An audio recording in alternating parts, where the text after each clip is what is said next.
E aí, pessoal, tudo bem com vocês? Pois é, quero tratar aqui nesse vídeo do debate que está ocorrendo agora, atualmente, entre o presidente da Sociedade Brasileira de Psicologia, que é Ronaldo Pilatti, e Christian Dunker, que é professor na USP e psicanalista. O Ronaldo Pilatti fez um primeiro artigo. Nesse primeiro artigo que ele fez, para o site Questão de Ciência, a revista virtual Questão de Ciência, a revista online, ele traça uma crítica à psicanálise e a questão da pseudocientificidade da psicanálise, segundo ele. E junto dessa crítica, ele traz, obviamente, também aí o que ele produziu, que é o último livro que ele publicou, que é um livro sobre ciência e pseudociência, que aliás eu já citei em algum outro vídeo por aqui, não me lembro em detalhe, mas vou colocar nos cards. E estou colocando no card também o primeiro vídeo que eu fiz sobre psicanálise e a questão da cientificidade na psicanálise e como é que é isso, se é pseudociência, se não é, se é protociência, como é que é isso. Bom, primeiramente eu quero começar com vocês com uma passagem de um livro que eu publiquei sobre psicanálise. O livro é este aqui, estou colocando aqui para vocês, é esse livro aqui, tá? Psicanálise da Sexualidade e da Vida Social, publiquei juntamente com Marcelo Duarte Porto, que era um colega lá do Laboratório de Psicopatologia e Psicanálise da UNB, laboratório do qual eu fiz parte também quando fiz o doutorado. Bom, vamos pegar o trecho aqui para poder facilitar as coisas. Para autores como Adolf Grünbaum, e aí eu estou citando Grünbaum porque foi citado também pelo Christian Dunker, e eu estou citando Grünbaum em um outro livro aqui, que é da editora Zahar, que é esse livro aqui, que é Freud, Conflito e Cultura. Nele nós temos alguns textos, tem textos do Grünbaum, do Sioff, de alguns autores que estão discutindo essa questão da cientificidade na psicanálise, e que eu pude aproveitar também para poder fazer o capítulo desse livro que eu escrevi, e nesse capítulo é um capítulo mais de crítica mesmo e de análise crítica dessa questão mesmo também da cientificidade da psicanálise. Para autores, portanto, como Grünbaum, o legado psicanalítico teria, sobretudo, um papel heurístico. Nesse sentido, haveria algumas áreas de investigação as quais podem futuramente se valer bastante das contribuições psicanalíticas. Uma delas seria relativa à plasticidade da memória e seu aspecto reconstrutivo, em contraste com a reprodutibilidade do passado. Outra seria o papel relevante do afeto na cognição, ou, como já dissemos, a subordinação do intelecto à vida afetiva. Freud traz à tona algumas descobertas, aponta alguns fenômenos, os quais ainda se mostram como muito férteis e atuais para o desenvolvimento de diversas áreas de pesquisa. Bom, para Grünbaum, então, teria um valor muito forte nesse sentido, então, a psicanálise enquanto um contexto mais de descoberta do que um contexto de verificação ou de falseamento, que é o contexto já que se completa todo o trabalho científico segundo a perspectiva de Hans Reichenbach.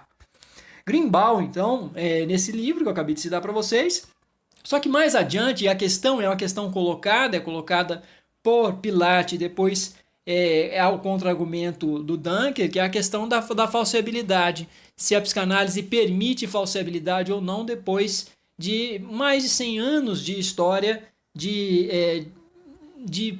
extensões da psicanálise, de continuidade do trabalho psicanalítico, não somente por meio de Freud, mas por meio de uma série de autores que levaram, inclusive, a psicanálise para o meio acadêmico. Então, a psicanálise está inserida no meio acadêmico. Segundo Pilatti, há um problema aí de emulação, na verdade. A psicanálise estaria mais tentando mimetizar esse fazer científico, fazer acadêmico, porque teria revistas, haveria periódico, cadeiras acadêmicas e tudo, mas só numa tentativa de emulação, segundo Ronaldo Pilatti. E Dunker tenta rebater e dizer que não é simplesmente uma emulação, porque, segundo Dunker, já se passou muito tempo desde as contribuições iniciais de Freud, e os psicanalistas ou os pesquisadores da área estão dentro do meio acadêmico, participando de projetos, enviando projetos para agências de fomento, pesquisa, trabalhando de forma aberta, transparente, com revisão de pares dentro da universidade. Então não seria simplesmente uma emulação, mas depois de tantos anos com tantos desenvolvimentos posteriores a Freud, isso já seria o próprio fazer acadêmico, o próprio fazer, de certo modo, científico. Mas aí entra a questão que muitos podem se fazer, que essa volta completa, esse ciclo completo do fazer científico, que envolve o contexto de descoberta, que é um contexto de levantamento de hipóteses, mais o contexto de verificação, que é o contexto de testagem. Se todo esse ciclo científico, se isso tem que ter tudo isso para fazer parte do universo acadêmico, obviamente não tem, porque não são todos os saberes acadêmicos que assim se constituem. Por exemplo, vamos pegar um exemplo assim clássico, a filosofia. A filosofia está dentro do universo acadêmico. A matemática, por exemplo, ela não tem falseabilidade na matemática, é uma ciência formal, é uma ciência infalseável também. Não existe a questão de falseabilidade aí, porque ela é toda dedutiva. Então, as ciências empíricas teriam, obviamente, que completar todo esse ciclo científico de que tem o contexto de descoberta, que é o contexto de levantamento de hipóteses, onde vale muita coisa, e depois o contexto de verificação, de testagem, de falseamento. E se a psicanálise é falseável ou não, e em que pé ela estaria. Então existiriam várias facetas aí das pesquisas acadêmicas voltadas à psicanálise. Então é outro ponto também, o que a gente poderia verificar dentre essas várias facetas, várias linhas de pesquisa que poderiam estar mais ou menos próximas do que o Pilar está chamando de pseudociência.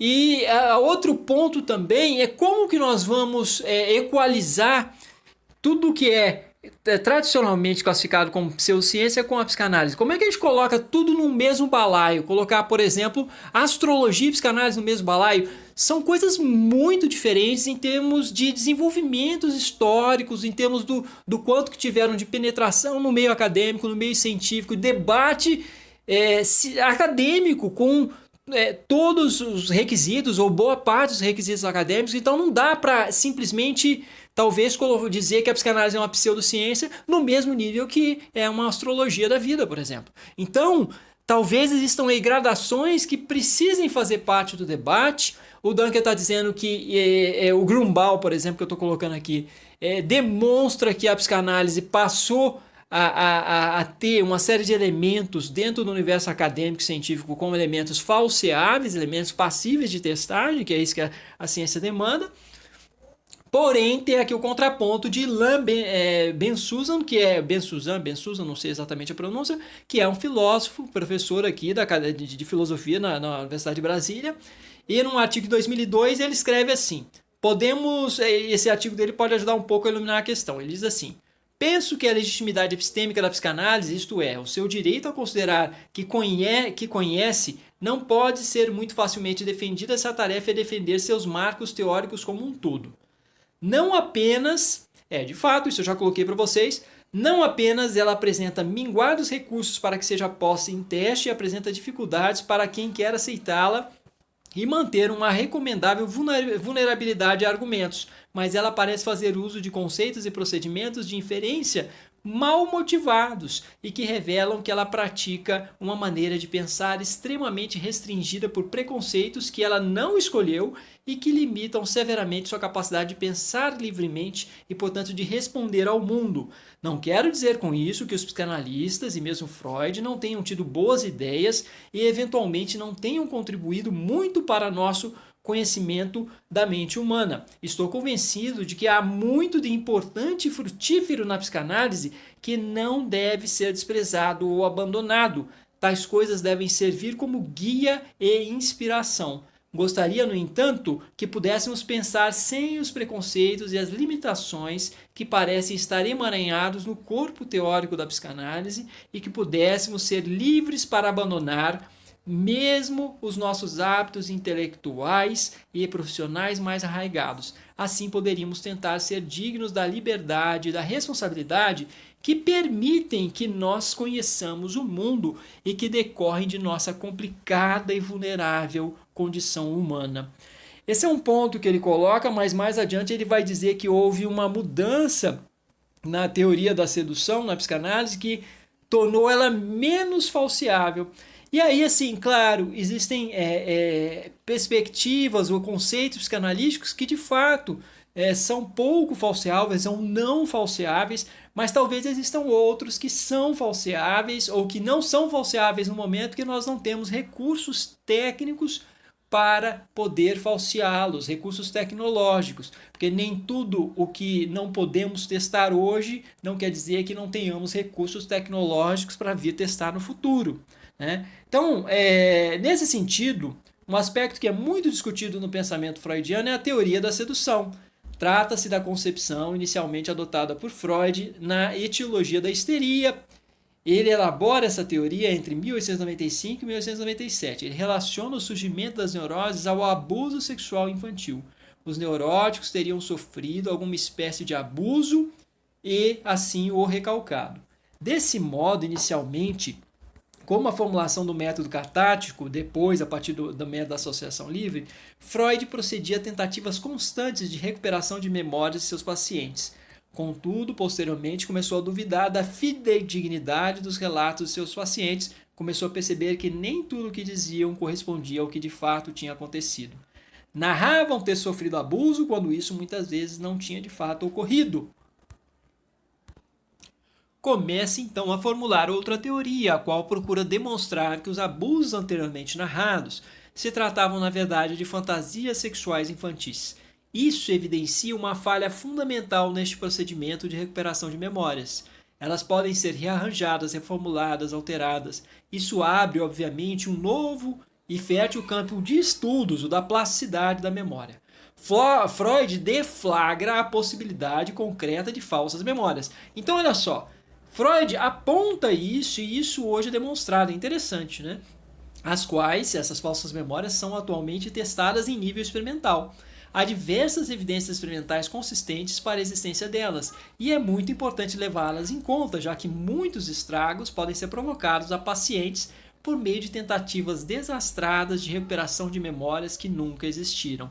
Então, Freud apontou para diversos campos, onde uma série de apontamentos que ele fez, de hipóteses que ele levantou, de debates que ele começou a levantar, ele talvez tenha sido o primeiro a levantar isso em nível mais formalizado ou mais sistematizado, que abriu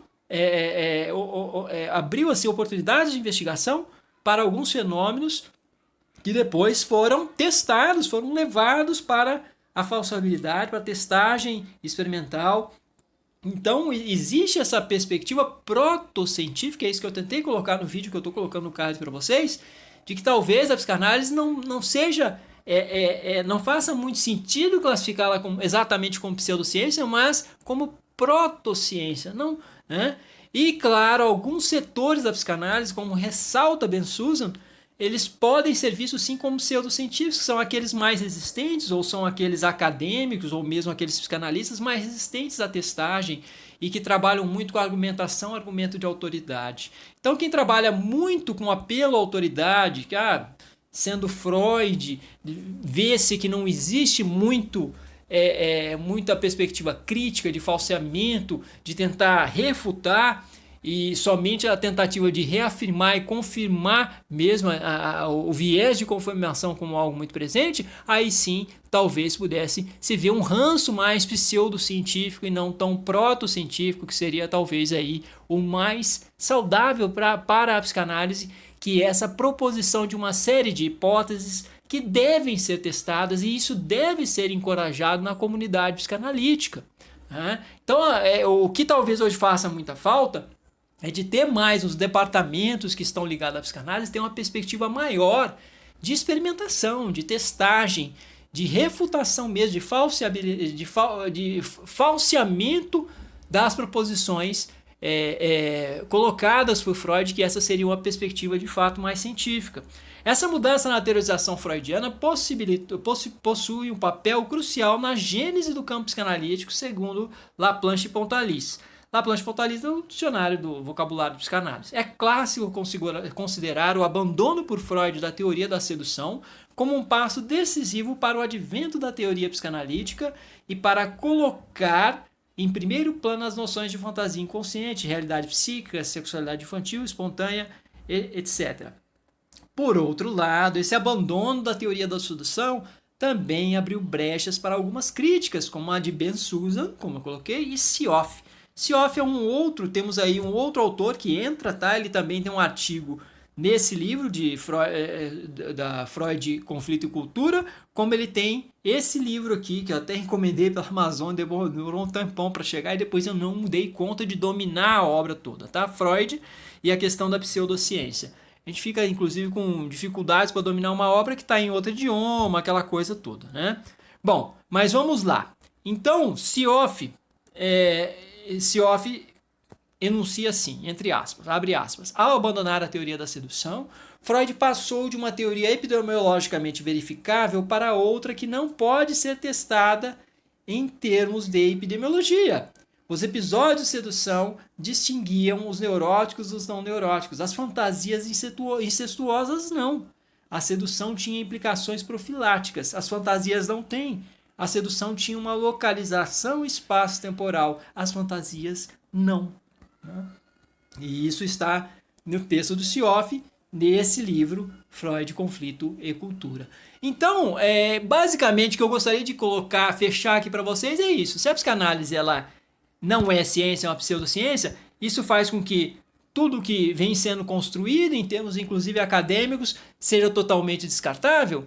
Então, onde está a psicanálise? Onde ela se situa? Ela se situa mais próximo de um campo do conhecimento como a filosofia, como as artes, ela tem elementos de ambos os campos e ela pode assim se constituir academicamente ou não. Na minha compreensão, ela já se constituiu academicamente, está constituída, e o quanto a psicanálise vai se transformar em algo que vai fazer mais parte da história da psicologia ou de como a psicologia se desenvolveu, isso somente o futuro é que irá dizer pra gente. E eu sinto que, obviamente, como eu já coloquei, a postura mais saudável seria dos próprios autores e pensadores da área estarem mais dispostos à testagem, a verificações, no caso, a falseamento, de que a psicanálise pode sim tentar testar os seus pressupostos, os seus conceitos e as suas hipóteses, que elas têm que ser testadas, inclusive em nível experimental, e não deve haver uma rejeição em relação a isso, porque é isso que inclusive vai dar mais solidez para essa área de conhecimento, porque é uma área de conhecimento que sistematizou-se de alguma maneira, porque conseguiu se estabelecer no meio acadêmico, no meio científico. Agora, qual será o futuro dela? Somente o tempo é que nos dirá qual será esse futuro. Então é basicamente que eu queria colocar isso para vocês. Espero ter colaborado para esse debate e estou aberto para os comentários que vocês possam fazer, as sugestões e quem sabe talvez fazer um segundo vídeo sobre essa temática. Um abraço!